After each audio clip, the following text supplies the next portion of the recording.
Hi friends, അസ്സാം വലൈക്കും. ബിസ്മി കിച്ചണിലോട്ട് എല്ലാവർക്കും സ്വാഗതം. ഇന്ന് നമ്മൾ ഒരു വെറൈറ്റി ആയിട്ടുള്ള ഒരു ജ്യൂസിൻ്റെ റെസിപ്പിയാണ് ചെയ്യുന്നത്. അപ്പോൾ നമുക്ക് എങ്ങനെയാണെന്ന് നോക്കാം.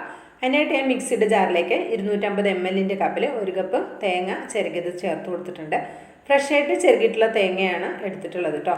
അങ്ങനെ ഫ്രഷായിട്ട് നമ്മൾ ചിരകിയ തേങ്ങ തന്നെ എടുക്കാൻ ശ്രദ്ധിക്കുക. പിന്നെ നമുക്കിതിലേക്ക് 1 ടീസ്പൂൺ ഏലക്കയുടെ പൊടി ചേർത്ത് കൊടുക്കാം.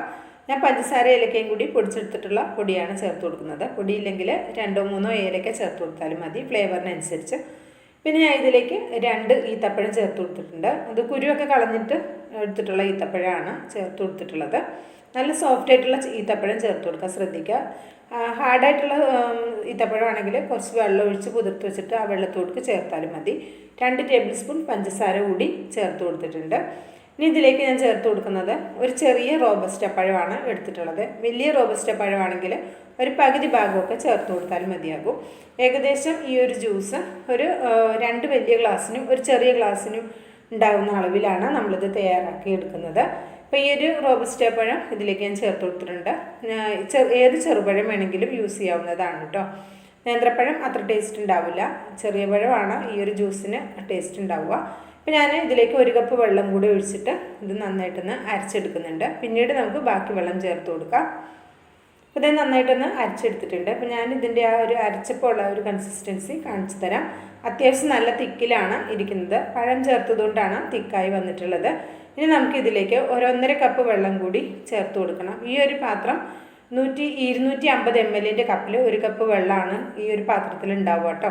അപ്പോൾ ഞാനിതിലേക്ക് ഒരു മൊത്തം 2.5 കപ്പ് വെള്ളം ചേർത്ത് കൊടുത്തിട്ടുണ്ട്. എന്നിട്ടിത് ഒന്ന് ജസ്റ്റ് ഒന്ന് കറക്കി എടുത്ത് വന്നിട്ടുണ്ട്. ഇനി ഇത് നമുക്ക് ഒന്ന് അരിച്ചെടുക്കണം. ആ തേങ്ങയും അതുപോലെ തന്നെ ഏലക്കയുടെ പൊടിയാണ് ചേർത്തതെങ്കിലും ചെറിയ തരികളൊക്കെ ഉണ്ടാകും. അപ്പോൾ അതെല്ലാം ഒന്ന് പോകാൻ വേണ്ടി നമുക്കിതൊന്ന് അരിച്ചെടുക്കാം.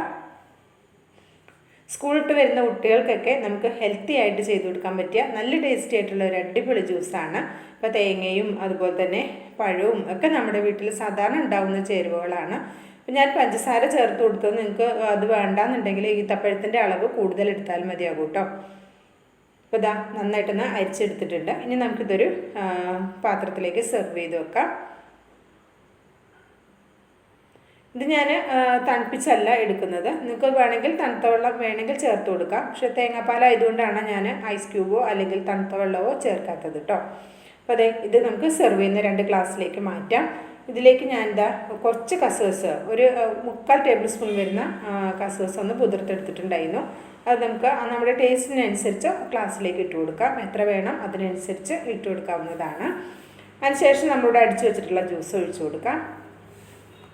വളരെ സിമ്പിളാണ്, നല്ല ടേസ്റ്റാണ്. ഒരു പ്രാവശ്യമെങ്കിലും ട്രൈ ചെയ്ത് നോക്കുന്നുണ്ട് കേട്ടോ. എന്നിട്ട് നിങ്ങളുടെ അഭിപ്രായം അറിയിക്കാനും മറക്കരുത്. അപ്പം ഞാൻ 2 ഗ്ലാസ്സിലേക്കും സെർവ് ചെയ്തെടുത്തിട്ടുണ്ട്. ഇനി ഒരു ചെറിയ ഗ്ലാസ്സിലേക്കുള്ള ജ്യൂസും കൂടി ബാക്കിയുണ്ട്. അപ്പോൾ ഇതിൻ്റെ മുകളിലേക്ക് ഗാർണിഷ് ചെയ്യാനായിട്ട് ഒരു ഫോട്ടോ എടുക്കുമ്പോൾ ഒരു ഭംഗി ഉണ്ടാകാനും പിന്നെ കഴിക്കുമ്പോൾ ഇടയിൽ കടിക്കാൻ കിട്ടുന്നതും ടേസ്റ്റാണല്ലോ. അതിന് വേണ്ടിയിട്ട് ഞാൻ അല്പം പിസ്ത ഒന്ന് ക്രഷ് ചെയ്തെടുത്തിട്ടുണ്ട്. അതുകൂടെ ഇതിൻ്റെ മുകളിലേക്ക് ഇട്ട് കൊടുക്കുന്നുണ്ട്. അപ്പോൾ ഇത്രേ ഉള്ളൂ. നമ്മുടെ വീട്ടിലുള്ള സാധാരണ ചേരുവകൾ വെച്ചിട്ട് പെട്ടെന്ന് റെഡിയാക്കി എടുക്കാൻ പറ്റിയ നല്ല ടേസ്റ്റി ആയിട്ടുള്ള ഒരു അടിപൊളി ജ്യൂസാണ്. ഇഷ്ടമായിട്ടുണ്ടെങ്കിൽ ഒന്ന് ട്രൈ ചെയ്ത് നോക്കുക, അഭിപ്രായം അറിയിക്കുക, ലൈക്കും ചെയ്യുക കേട്ടോ. ബിസ്മി കിച്ചൺ യൂട്യൂബ് ചാനൽ സബ്സ്ക്രൈബ് ചെയ്ത് കാണുന്നതിൻ്റെ എല്ലാ കൂട്ടുകാരും ഒന്ന് സബ്സ്ക്രൈബ് ചെയ്ത് അടുത്ത് വരുന്ന ബെല്ലൈക്കൺ ഒന്ന് എനേബിൾ ചെയ്ത് വയ്ക്കാൻ മറക്കരുത്. ഇൻഷാ അല്ലാഹ് അടുത്തൊരു വീഡിയോ ആയിട്ട് വരാം. എല്ലാവർക്കും നന്ദി.